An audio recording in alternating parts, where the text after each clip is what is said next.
আজকে আমি এমন একটি সূরার তাফসীর পেশ করব।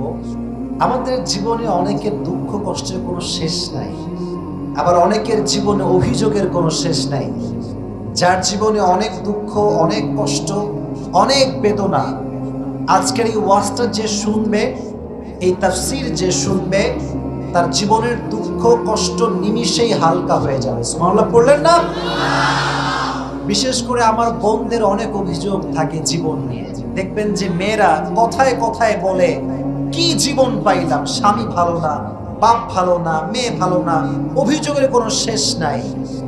বাট মাথায় রাখবেন, মুমিন বান্দা অভিযোগ করে না। মুমিন সব সময় বলে, ভাই তুমি কেমন আছো? ও কোনো কথা ছাড়া বলে, আলহামদুলিল্লাহ আমি ভালো আছি। ঠিক কেন বলেন যুবকেরা? লাইন শাকারতুম লাযীদান্নাকুম ওয়া লাইন কাফারতুম ইন্না আযাবি লাশাদীদ। কথা হবে না? প্লিজ প্লিজ আমাকে তাফসীর করতে দেন, প্লিজ কোনো কথা বলবেন না। আল্লাহ বলছেন যে শুকরগুজার হবে। If you are grateful, I will increase your ni'mah.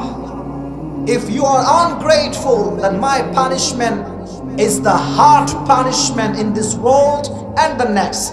আল্লাহ বলছে, যে বান্দা বলে যে আল্লাহ আমি ভালো আছি, আল্লাহ আমাকে ভালো রেখেছে, তার একটা বাক্যের জন্য আল্লাহ তাকে আরো বেশি নিয়ামত দান করেন। আর যে বলে আমি ভালো নাই, আমার শরীর ভালো না, এই না সেই না, খালি অভিযোগ, আল্লাহ বলে তোর জন্য আমার পাকড়াও অপেক্ষা করছে, শাস্তি অপেক্ষা করছে। তাহলে আমি একটু ট্রায়াল দেই। কেউ যদি আপনাকে বলে যে হাউ আর ইউ ম্যান, কেমন আছেন আপনি, আপনি কি আগে অভিযোগ করবেন না আগেই করবেন আলহামদুলিল্লাহ? ওকে, একটু ট্রাই করি। কেমন আছেন আপনারা সবাই? আজ থেকে অভিযোগ বাদ দেন। সবসময় ভাববেন যে কি আছে। Don't think about whatever you don't have. You have to think about whatever you have. যা আছে তা নিয়ে ভাবেন, যা নাই তা নিয়ে ভাববেন না। দেখবেন আপনার জীবনটা অচিরেই সুখময় হয়ে যাবে। সুবহানাল্লাহ পড়েন। টাঙ্গাইল কিন্তু ঢাকা থেকে বেশি একটা দূরে নয়। অ্যাভারেজ 2 ঘন্টা লাগতে পারে টাঙ্গাইল থেকে ঢাকা। ঢাকার গুলশানের নাম শুনছেন আপনারা সবাই? উত্তরার নাম শুনছেন সবাই? অনেকে শুনেছেন, অনেকে গেছেন। আপনি যদি রাজশাহীতে যান, আমার কথাগুলো কিন্তু আপনি শুধু ঠিক বেঠিক বলে শুনতে হবে না। আমি কিন্তু চিকন মাথা খাটায় কথাগুলো বলতেছি, লিখে লিখে রিসার্চ করে বলতেছি। আমার জীবনের বাস্তবিক অভিজ্ঞতা থেকে শিখে আমি বলছি। আপনার থেকে টাঙ্গাইলের ব্যাপারে, এখানে আপনাদের বিশ্বরোড আছে, ওখানে 2 ঘন্টা দাঁড়া থাকবেন, দেখবেন কোনো রেঞ্জ রোভার নাই বা BMW নাই। আপনি গুলশানে যাবেন, দেখবেন প্রত্যেকটা সেকেন্ডে সেকেন্ডে আপনার সামনে দিয়ে হয় BMW যাবে, না হয় রেঞ্জ রোভার যাবে।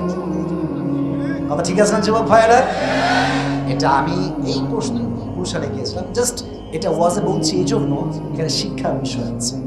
আমি আসিফের গাড়ি খুবই নর্মাল, জাস্ট প্রোগ্রামের জন্য এটাকে কিনা হয়েছে। আমি আসিফ যদি ভাবি কিরে গুলশানে এই লোকের কাছে রেঞ্জ রোভার আছে, মার্সিডিজ আছে, রোলস রয়েলস আছে, আমার কাছে তো কিছুই নাই, আমি কখনো সুখী হতে পারবো না।